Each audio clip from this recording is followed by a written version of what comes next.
Dr. Chris Yeager here with ISO Baseball. You can reach us at isobaseball.com. Let's take a closer look here at our baseball arm trainer, as well as our handle attachment that can be connected to the ends of any of the bands to allow the user to increase or decrease the resistance. In our arm trainer we have of course the bicep cuff and the wrist cuff, and then we have our adjustable strap here. As you can see, the different attachment points. It snaps in here at the bicep cuff. At the other end, at the wrist cuff, we have our magnet, and the magnet releases as we complete our throw or swing. Our baseball arm trainer is unique in its ability to neuromuscularly change the way the player moves his arm, and the releasing magnet allows the product to be used during live batting or throwing. In short, the player's body and brain learn to lift, lower, and rotate the humerus with a bent elbow. This characteristic of the high-level player has gone relatively unmentioned, but it is a key secret during hitting and throwing, as we have shown in many of our other videos. Here we'll take a look at our arm care routine and how our baseball arm trainer can be used with that. Anytime we're doing our arm care, or if we're doing a throwing routine with the arm trainer, we want to bend the elbow so it creates a 90-degree angle here, so that we have the forearm perpendicular to the bicep. This angle will be wider than you will use for hitting. For hitting, we will have a sharper angle somewhere, less than 90 degrees.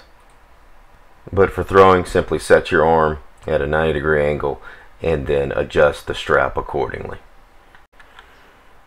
For this arm care routine, we're really focusing on the shoulder joint and the rotator cuff stabilizers.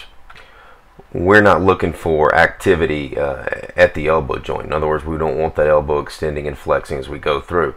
And as you start out with these, especially on people that are first working with them, you'll find that the kids want to move a lot at the elbow. And what we're really trying to do is focus on turning this bone, moving the humerus, and moving the arm at the shoulder joint only.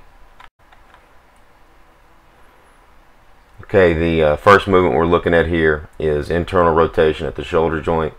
Another way I like to think of it is, is basically just turning inward of that long bone in the upper arm, turning inward, of the humerus here.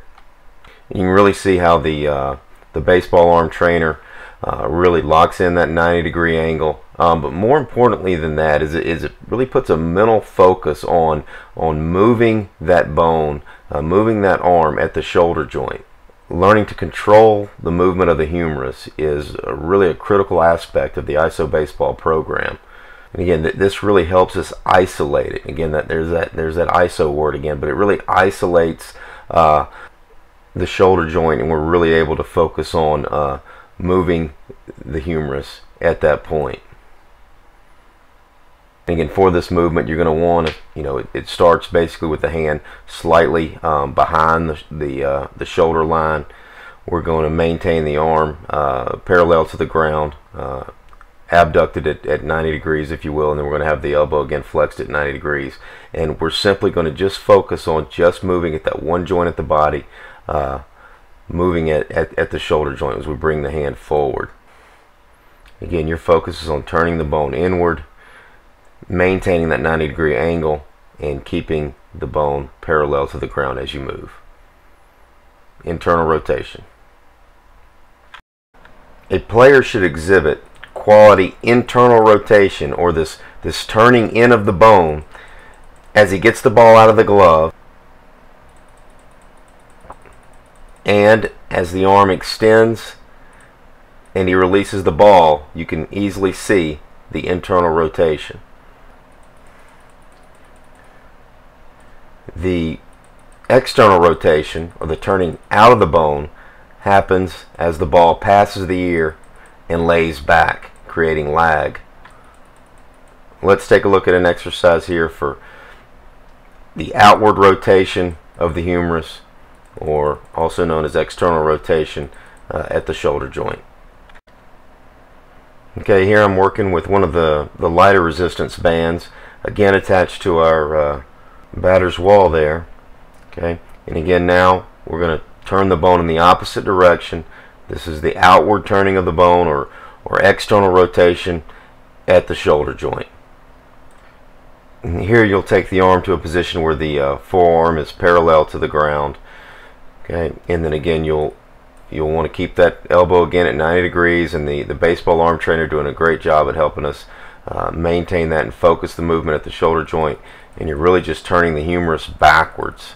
Okay, and you're bringing the hand back to a point just beyond the shoulder line. Take a look at a few more reps here. Again, the handle, just a great attachment point as the handle moves with the hand. Okay, and again we want to keep the bicep also parallel to the ground. The humerus stays parallel to the ground as we go through these.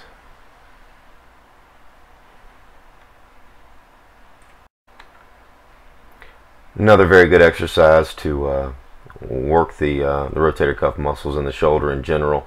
Again is we're doing, and this is external rotation. Again, it's really the same movement, only we've moved the arm close to our side.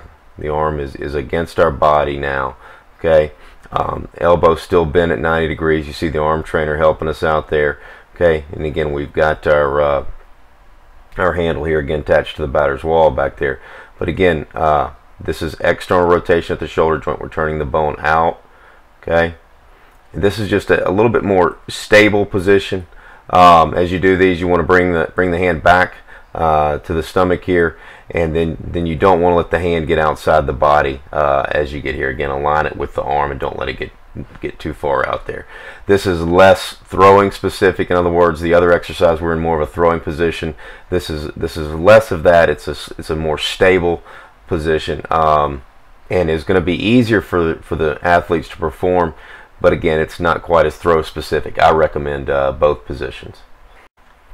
Very easy for us to go from this external rotation to inward rotation. We just rotate our bodies. The handle rotates with us. Okay, and now we're simply going to work on strengthening internal rotation, again by turning the bone inward there.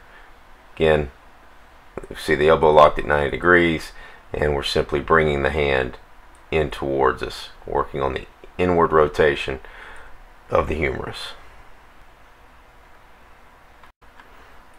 Here we're taking a look at internal rotation.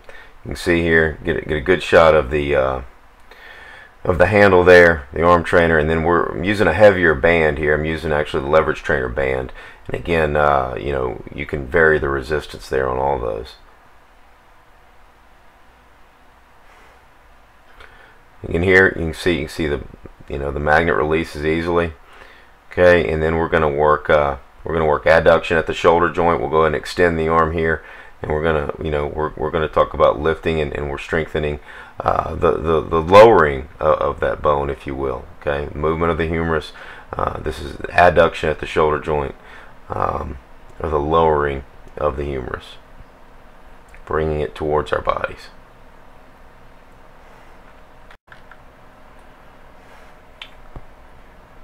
We can easily switch from adduction to abduction, or the movement of the arm away from us. And we want to stay extended at the elbow on these. Okay, and then we're just going to bring the arm away from our body.